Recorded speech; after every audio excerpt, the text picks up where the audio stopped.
many stories have emerged.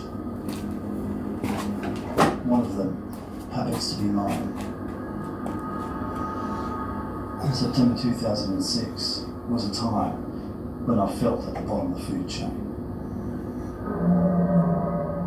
The expedition crew I was with, we fled our campsite fearing for our lives. It was as if we were being hunted through the rainforest at night by giants, stalking us amongst the trees. How we survived this ordeal, I don't know. What I do know is that when we cleared the trees, these predators receded back into the darkness. Are there really forest giants in the woods that are capable of blending in with our natural sky? Sitting 80 kilometres west of Sydney, it consists of 7 national parks that covers an area roughly the size of the country of Lebanon. A seemingly mystical paradise, but make no mistake, this is an area you don't want to get lost in. It is not uncommon to hear terrifying screams and guttural howls, but it is rare to see the culprit. Yet people have been seeing giants in these woods even before Europeans settled here.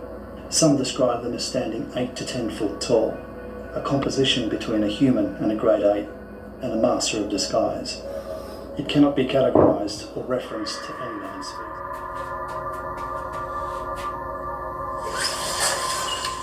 Yeah, it looks like a parrot. It's got like a gang or a orange gang colour. Yeah. So it's hard to know. What could have done this? Like literally, it's almost like something used this as a table to pluck the feathers. There's no bones here. And there's no blood. We've got no sign of blood whatsoever. Could they be taken out? We're a long way from anywhere here, aren't we? What would be watch? Just following this creek bed, and it's just getting. Something that had a massive chest. You're looking at like Andre the Giant or bigger, that's how big. Then it shook a tree, it's probably around the size of a basketball. Shook it on the gum tree, cracked the roots in the ground. The tree was like leaning up against another one, and then it ran off, and it sounded like the biggest sledgehammer getting hit against the holes into the ground. And ever since then, I wanted to find out what exactly this creature was, and because it wasn't a human, it wasn't a dog, it wasn't a cat, it wasn't anything that I knew existed. So that's what started my interest in researching the alleys. The Blue Mountains, it's actually like a hot spot. It's actually had cool sightings and encounters over the years that all over the place in Australia. They've even been talking about sightings in the first settlers when they first started being over. And yeah, so that's why it's really close to where I live. So it's minus conditions.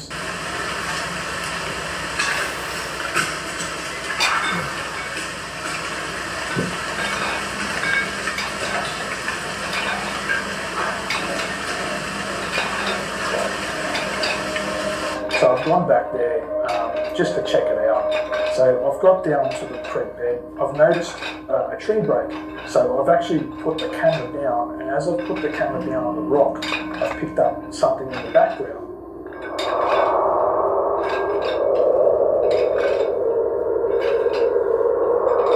And so when we've gone back later on to measure the actual height of the rock ledge that was right there, it's nearly 12 foot tall. And the head of this creature is maybe a foot less than that 12 foot high rock ledge. Still sends shivers down my spine to this day. Look at the footage again and also see where the location was to get some kind of context of what the size of this alleged creature was.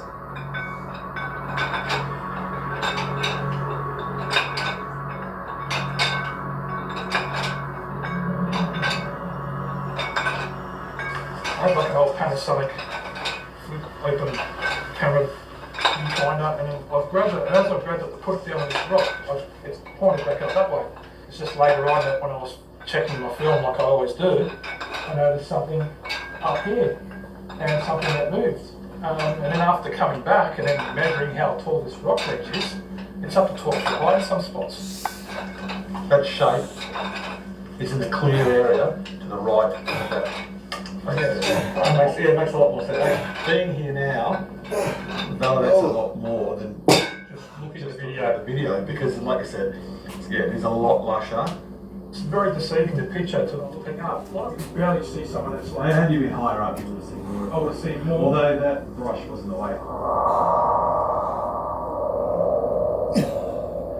Looking at the film and the photograph, I was pretty underwhelmed initially. Coming here, you have to see that to make sense of the context of that film, and I begin to realise that I think you might have captured something that would have been a human being based on the size of it, unless you had someone on stilts, or you dressed a very, very tall person up in a Very tall person, yeah.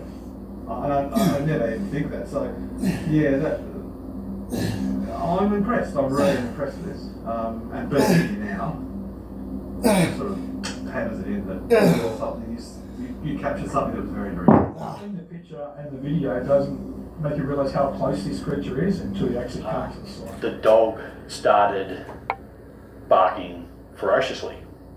So the ladies come out, switch the light on, and here's this big, hairy creature crouched down, holding the dog off the ground, like carrying the dog, as if it was gonna pick it up and walk away with it. Hang on, there's a beast that walks into people's properties, picks up a dog. So we decided to go out, trying to determine what exactly a yowie is. That was definitely footsteps. I firmly believe a yowie is probably a primate of some type, of some description that we through our area. So we're going to go out there to set up our trail cam and everything like that. It can be risky. I would just say there is always an element of risk, partly because we will have to go off the trail. We're going to be setting trail cam back up, leave it out for 2 weeks, go back in 2 weeks, collect it again, and just to show people just how thick the bush is, where these reports are mostly based around, to realise just how easy it is for something this big, this elusive, how easy it is for them to hide. Going to show people on this side, on the left side.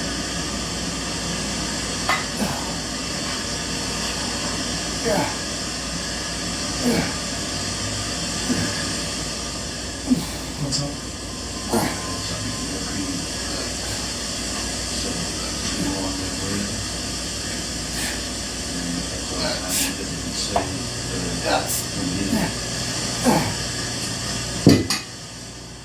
Holy shit. Head back. If we're gonna get another lot of that cactus smell, seriously, that was rank. And it really gets the itch to walk back out. Yeah. I don't mind if it goes to push, if something happens. We've got Ninja Smarts, we've got no phone service or anything, not even GPS, so GPS will fail.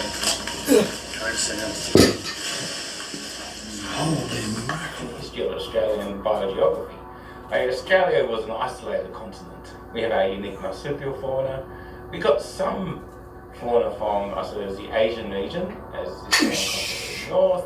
They are small things. There's nothing that could really fit the description of a sort of a humanoid from a biogeographic point of view. I believe these things have simply evolved in Australia. They're not, they haven't migrated here. They're an Australian marsupial. They've always been here. I believe.